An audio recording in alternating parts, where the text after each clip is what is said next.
Dear organizers, dear participants, I have been privileged to take part in this conference, and I am glad to propose you my topic, which is Ananda in Rigveda, what is behind the evidence. I am Dr. Aleh Perzashkevich from Minsk, Belarus, it is in Europe, and I am proposing you my ideas regarding Ananda. Well,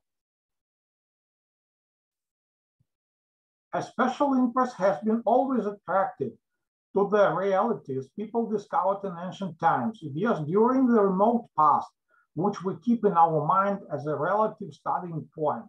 We can define the beginning as known to us, both time and in space, as existed for real, but not as perspective or reconstructed. For a great number of Indian realities, the Rigveda is the beginning, such as an essential concept of traditional Indian thinking as Ananda, later the triune description of Brahman, makes, in our opinion, no exception. Therefore, the present paper is about our consideration on Ananda in Rigveda. As it is well known, there are only two occasions of Ananda in the Rigveda, both in the same hymn. You can see here.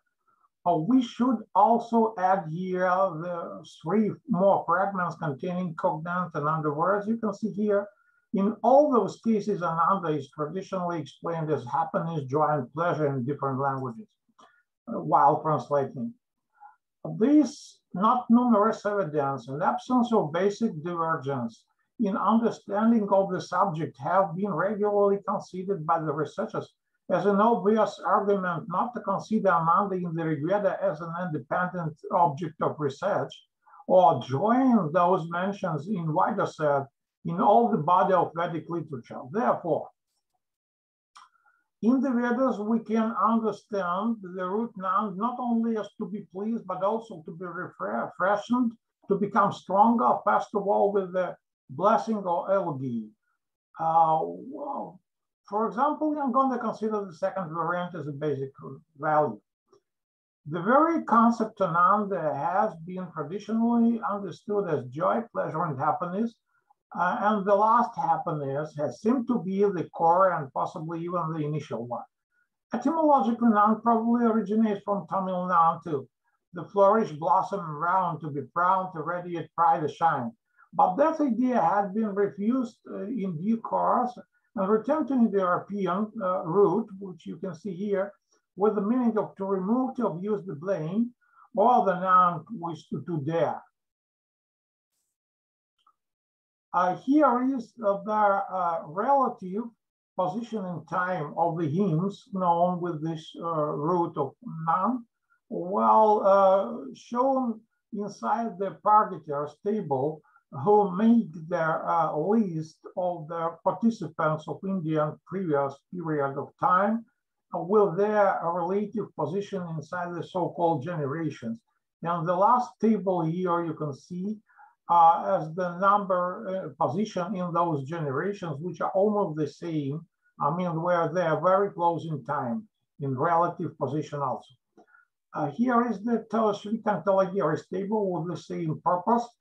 Different wishes you can see here in the column number 3, well, and their relative position in time regarding each other. Both, all of them are in middle position except for the last one.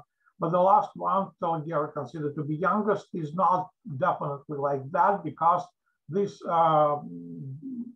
period of time is not absolutely definite.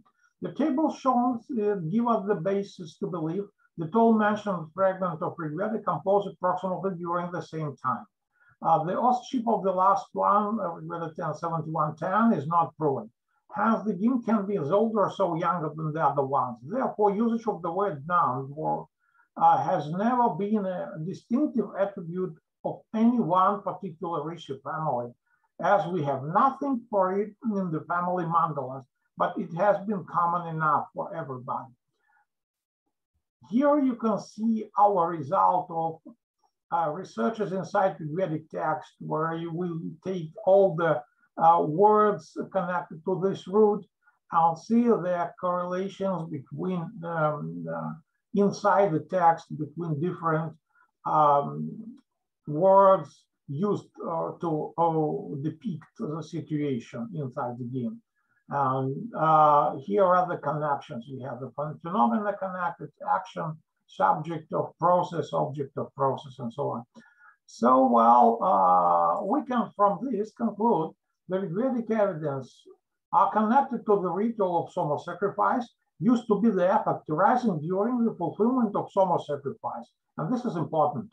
This effect appears during the connection between sacrificial soma and other ritual actions of different priests, including Brahman, and including here the correlation or the position for frog and Brahman and of their similarity inside the text. While regarding Ananda, we can obviously speak that it was an essential element of material component of sacrifice, the soma, namely a special condition generated with soma, which established the required connection between gods and priests during the sacrifice action. This is so-called the academic result. And here is the conclusion I can make for particular reasons or for present time. The Rigvedic evidence is that there are some special effects of the directed activity of the action performers, and Ananda is one of them. It means that Ananda is one of the effects of any activity you can do if you have the definite target to reach. Such effect can be received both by a person and a group. If the action is successful, this effect of Ananda will be the reward and confirmative response to the aspiration of performers. Thank you very much.